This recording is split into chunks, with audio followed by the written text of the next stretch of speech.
Hello, everyone. Happy Sunday. Simon is here with AvaTrade, and I want to welcome everyone back, and of course, special welcome for the new visitors. So this is our weekly trading plan webinar, and of course, it says it all in the title. And please don't be bored with me saying it all the time. This is just for the new people that they could be wondering what's this webinar all about. So as usual, I say two words about it. Basically, what we do, we're preparing for the week, creating a structure, trying to make a little bit of a plan, try to analyze what happened in the past week and what are the events or special things happening or will be happening in the upcoming week. Then we're looking at the charts, trying to make some plans and directions. And that's the whole idea of the webinar. This is me, Simon Friedman. I'm one of the senior account managers at AvaTrade. I have experience of over 22 years as a professional trader, for about 11 years in New York City as a proprietary trader. And after that, I switched, continued trading, of course. I switched to mentoring and educating and trying to share my knowledge. And I'm working, as I said, as a senior account manager with AvaTrade. So these are a few things about myself. And the agenda of the webinar is pretty much the same every week. It could be in different order, but usually what we talk about is indices, stocks, commodities, and Forex. These are the channels, and please feel free to connect and subscribe. You have Telegram, you have Twitter, and my favorite is YouTube. There's a lot of movies there, right? Let's call it the movies. We have a lot of tutorials. We have webinars, including this one, being recorded and posted there. You have a huge source of information and educational material there. So I encourage you to subscribe.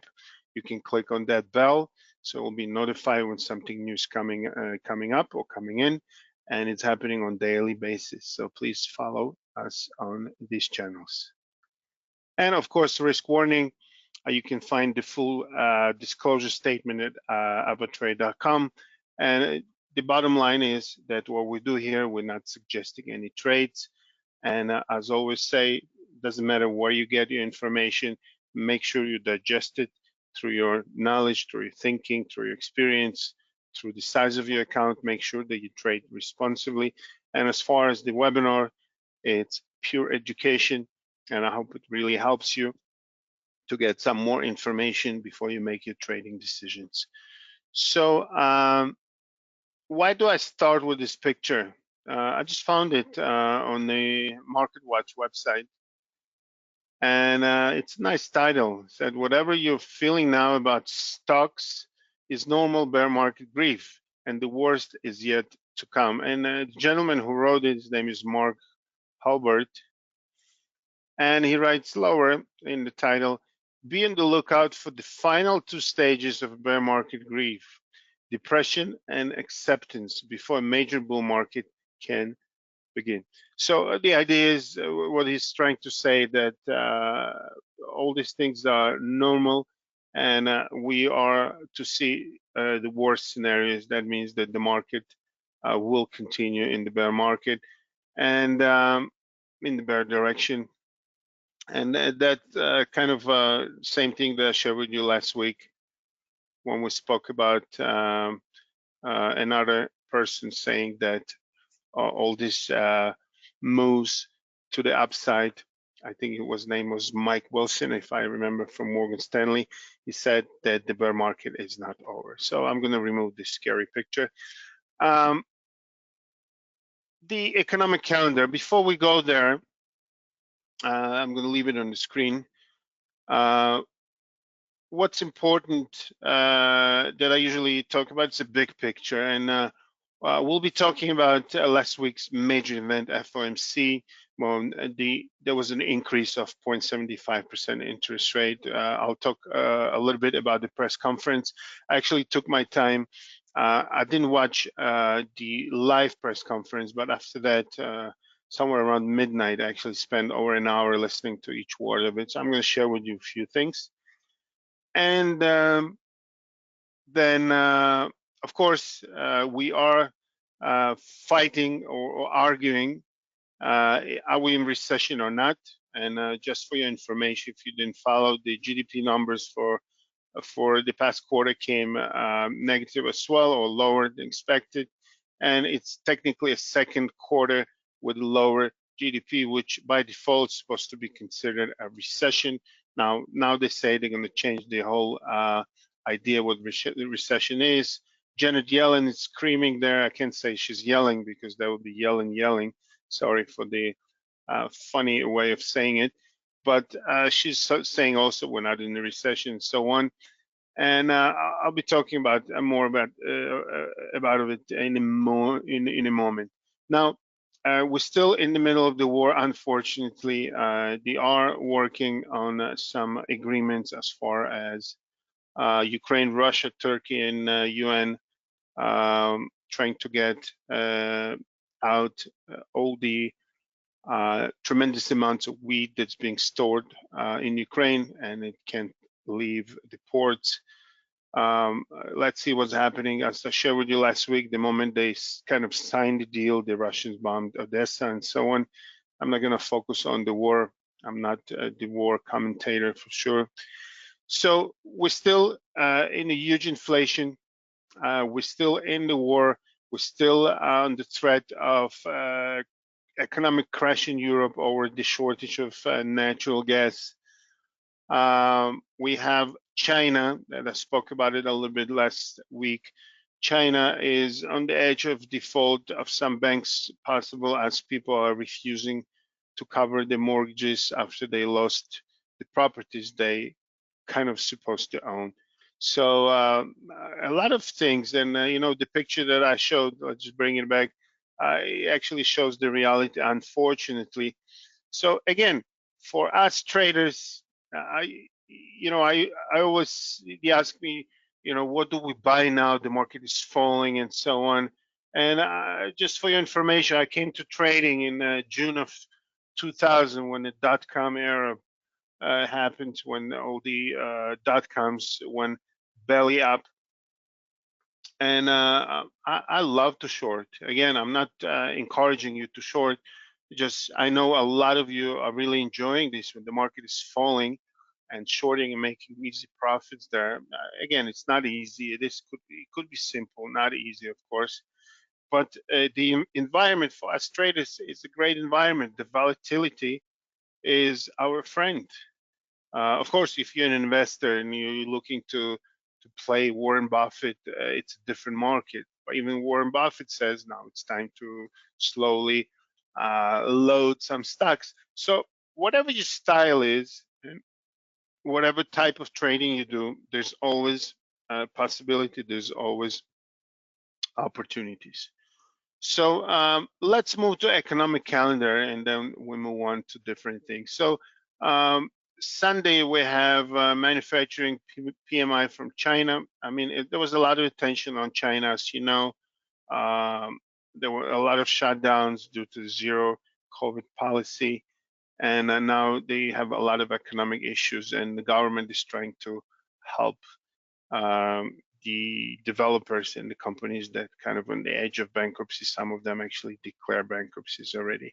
Monday, we have retail sales from Germany, manufacturing PMI from US.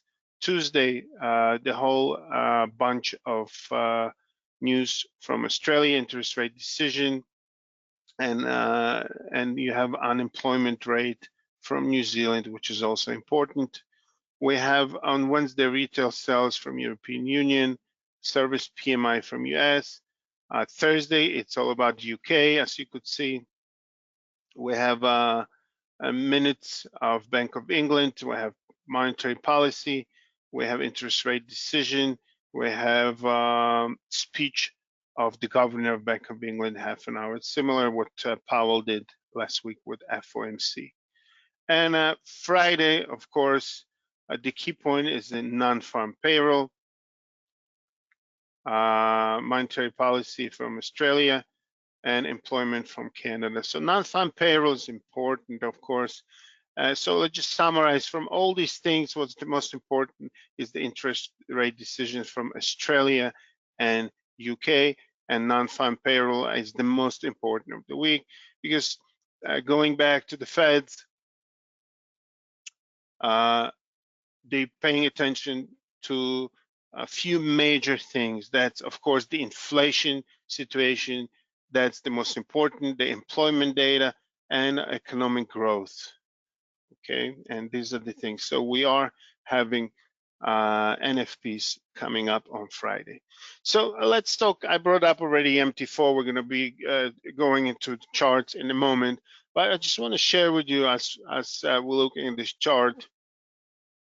Doesn't matter what's on it. It's Euro JPY.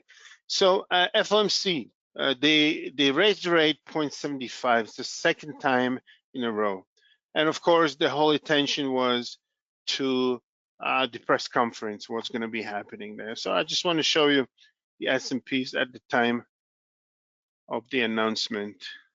Let's see if I can find it.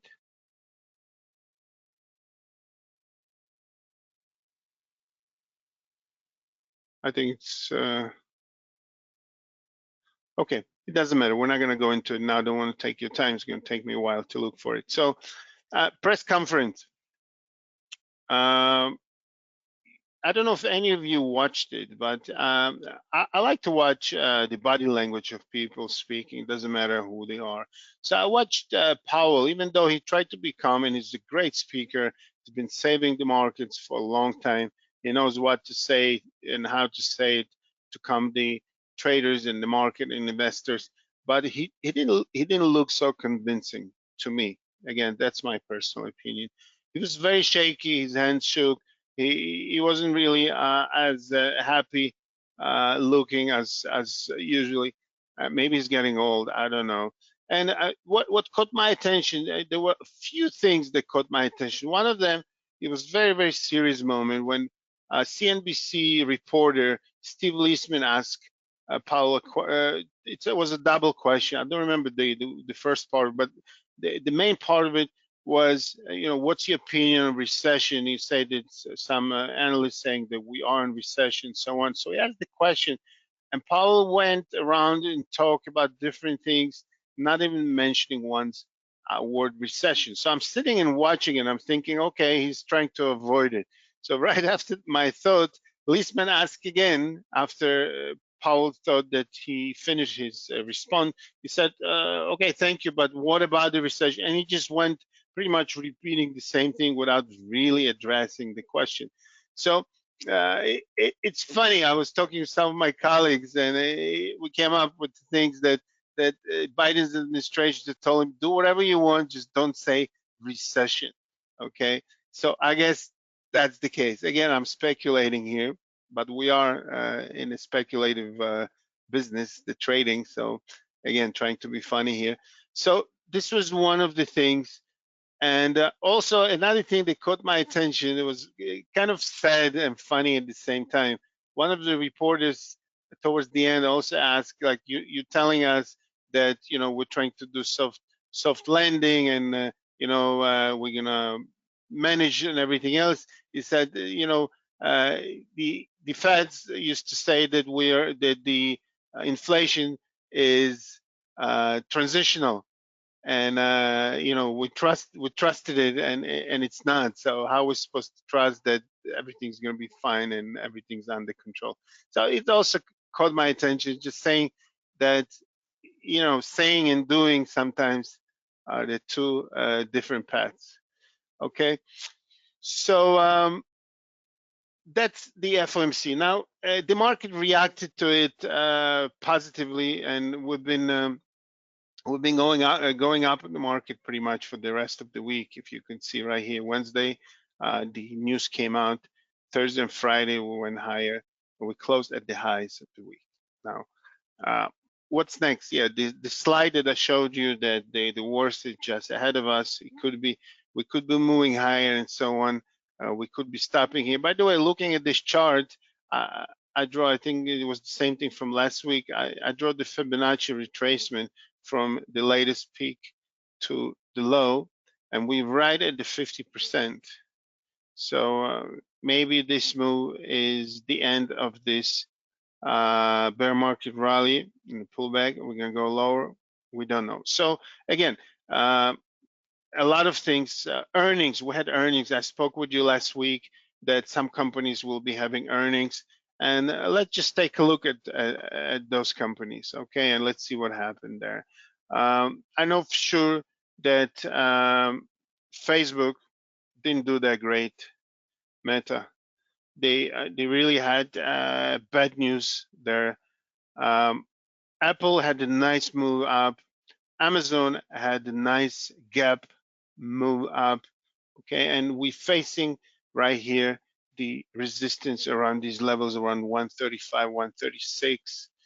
Intel didn't do that great. So as you could see, there are mixed news.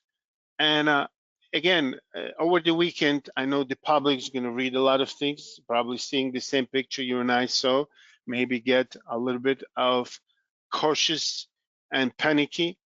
Let's see. And I always say another thing, which is in favor of the market. You know, some analysts like to see these things Thursday, Friday trading, and see if the Friday is closing higher than Thursday, that the Monday should be continuation. It's one of the technical analysis that out there also could happen. So listen, we're not in the business of guessing and predicting. Whether 3 days move up, we're facing a resistance around here. We are in between 100 and 200 moving average. I'm using the S&P again for those of you that knew. S&P 500 is the index that's being used for all the traders internationally as kind of an indication what's happening in equity markets. Okay, so if you take a look at Nasdaq, Friday it didn't do so great, I guess, because of the Intel. And we are also sitting at these levels which we couldn't break recently. So all the indices, let's take a look at Dow Jones. Dow Jones also pretty much in a similar situation to S&Ps. So it's going to be an interesting week. It's going to be a very interesting week. And of course, the culmination of it is going to be NFPs. And again, some people ask me sometimes, what do you think about NFPs and what do you expect about NFPs and so on? And I'm going to tell you the same thing I answer to them. Even if they tell me now what exactly the numbers would be, I couldn't really say how the market will react to it. And I'll explain why. This is very important, especially for new traders to understand. Again, I came to trade in 2000, and that was kind of simple. And I don't know if I mentioned it here, but we used to trade Nasdaq only, day trading Nasdaq. That means on the Nasdaq exchange. And all the stocks at that time had a ticker of 4 letters, like Dell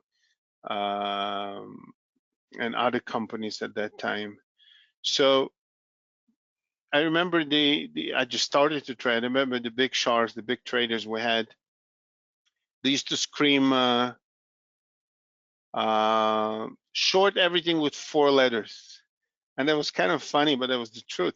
So at that time, the bad news were bad news. The market, you know, bad earnings, bad that, besides all the dot-com kaput, it was really bad. And then, you know, when the Fed started playing with the QE after 2008, so it became the opposite. Okay, if the news are bad, that the Feds will continue purchasing and loading on the instruments they providing liquidity to the market, right? That's something that they do the opposite of. Are they trying to unload those bonds and municipal papers and so on? And so going back to the beginning, what I was trying to say, that now it's kind of confusing because, okay, if the news are bad, are they going to continue things? But they now on the way of doing the opposite. They are raising the rates. So they're going to raise less, or they're going to stop raising the rates. Are going to turn around. So it's like more unknown, and that's why I'm saying even if you know the numbers, you can't really say what's going to happen. And that's why I say just knowing that these events are out there, it's important. That's the way I look at it. Knowing they're coming, knowing they're important, trying to see the trading before, trying to really see the levels, trying to see directions, trying to see opportunities. Okay, and what's also important that I'm going to mention now to you, that the most important in trading is really controlling your risk. This is the thing. And I know some of my customers are watching this, and they can prove it or confirm it. I always say that you can't really predict the market. You can't. You have no control over the market. Nobody does. Even Buffett with gazillions of dollars cannot control the market. But all of us, even a customer with $1,000 in the account, can control his risk and should control his risk. And this is the only thing we have control over. And that's why I mentioned, you hear the news, you make predictions, you make your plans for the stocks or whatever instruments that you trade. Make sure that it makes sense as far as risk management and money management. Very, very important. And I figure I'll talk about it now because I don't really talk a lot about it, but it is very, very important. Okay. So the indices were the nice run. And this week is going to be very interesting. What's next? Let's take a look at China. As US indices are going higher, China is really pulling things down. A lot of issues, like I said, there's a big threat of default of a lot of companies, including the banks. As things are piling up, people are not willing to pay for something that was never delivered. Okay, and that's normal. I agree with them. So the China. So these are the indices, the stocks.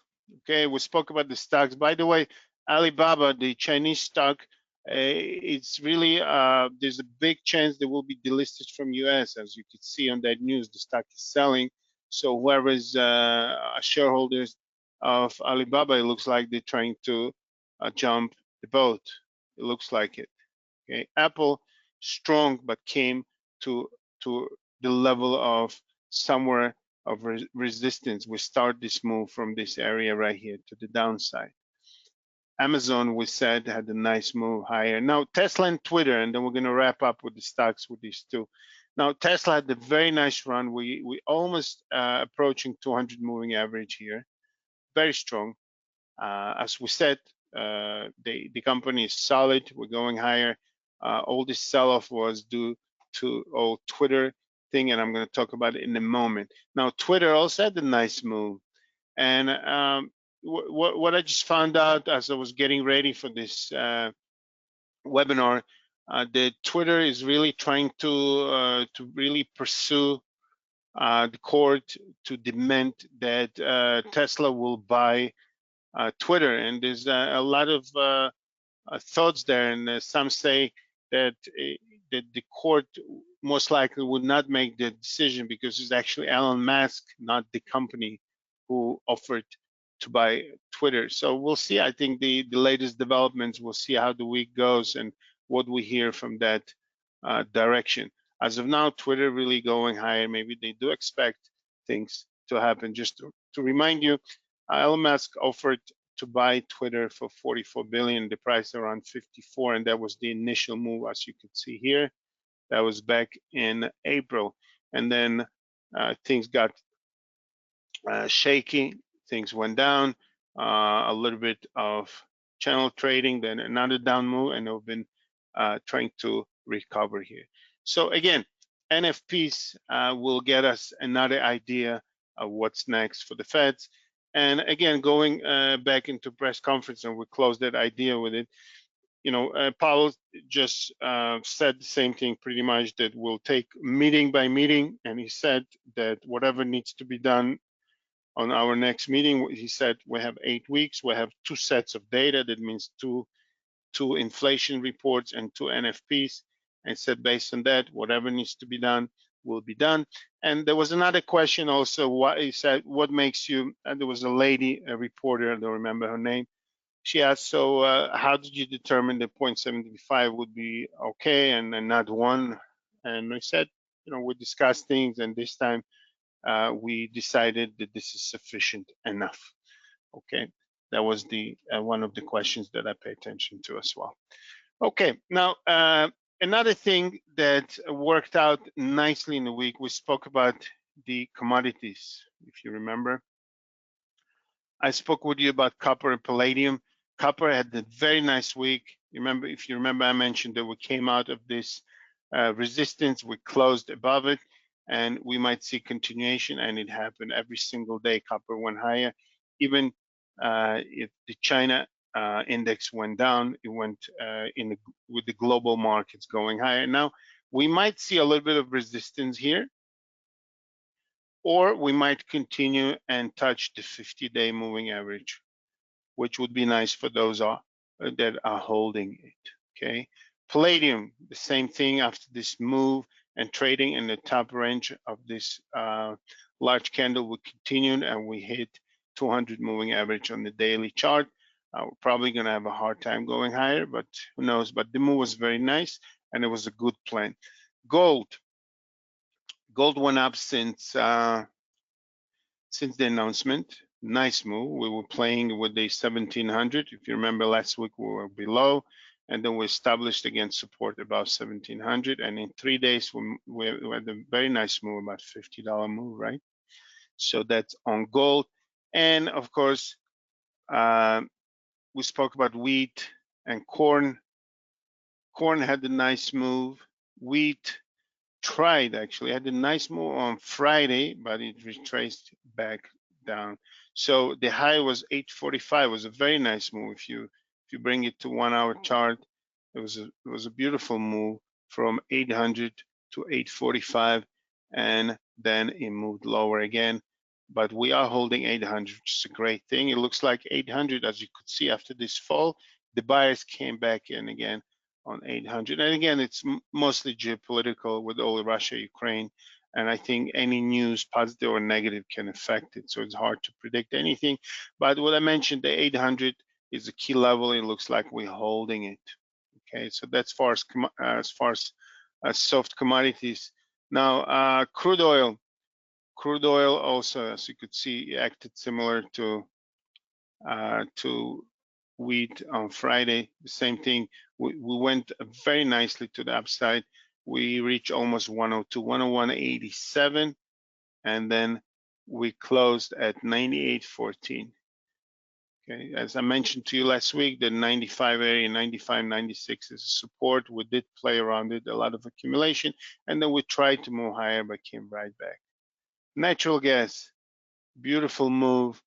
Also, we touched 9, even higher than 9, and then we had a nice slide to the downside, and we are holding 806 level. It looks like it. Again, a lot of geopolitical around it. Germany, even though I mentioned to you they reopened the Nord Stream, but they cutting the supply of natural gas. I could be mistaken, but I think it's a 20%.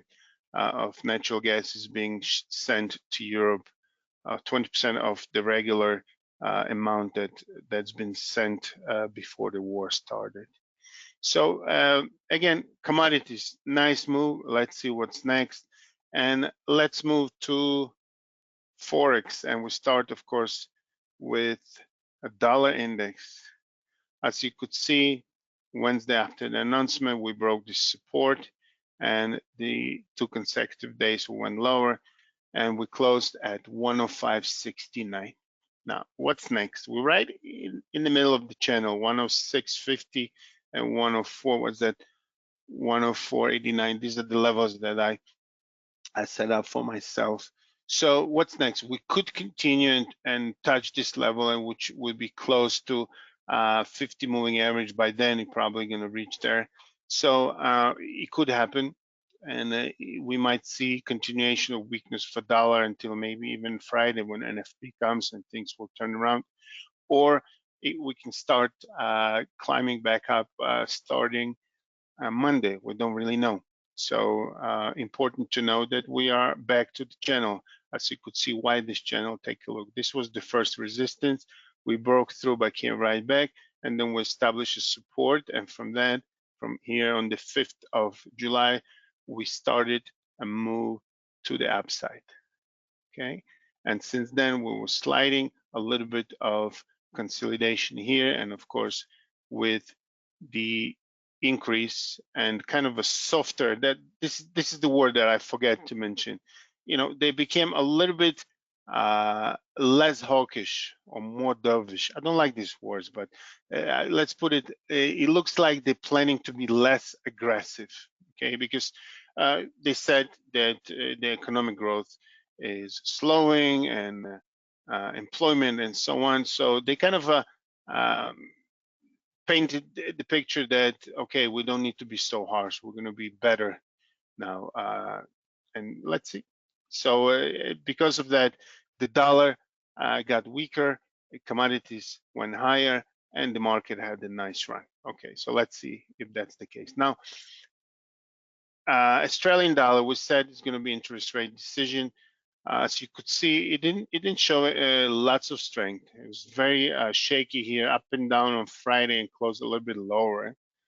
Okay, Euro had a nice move, but it's really, again, initially it had a nice move. This is Wednesday, Thursday, nothing happened, and Friday went higher. But what's catching my eye, with the markets going higher, the dollar didn't really get super weak, and especially the major currency didn't jump out of the major resistance. As you could see here, euro dollar, after going in below parity, moved higher to 102.60, 102.70. And after the announcement and the Fed's FOMC decision, it didn't really get closer to that level. So it just shows me that the dollar is not done going higher, in a simple language. Look at the pound. Pound showed the strength. That's a good sign, as they're really expecting another hike in interest rate. That was a nice move in pound. We couldn't break this 120 area for a while, as you could see. And then Wednesday was a nice move to the upside, and we actually holding that level very nicely. So there is a possibility that when the interest rate will be increased in the upcoming week, we might continue higher, as we had two closings above 50 moving average. New Zealand dollar, also we are above 50 moving average. It was a nice spike of both New Zealand and Australian dollars I showed you on Friday. So let's see what happens there in the upcoming week. And of course, I'm very happy for the yen. You know, I don't know why, but if you could see every meeting, I'm very excited about it, and said it should happen any day, and it did actually, even though they didn't do anything yet. And I mentioned to you, they trying to reshuffle the central bank to bring two more members that are more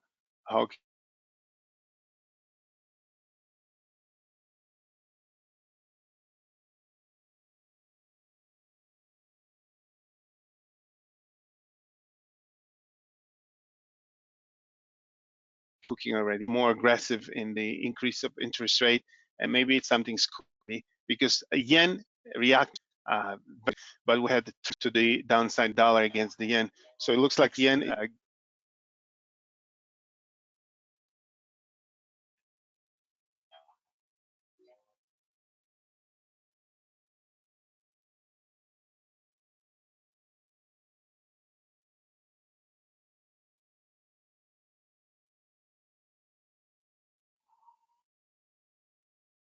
Hello, sorry, it looks like I have a little bit of a technical issue here. 1 second. Hello, hello.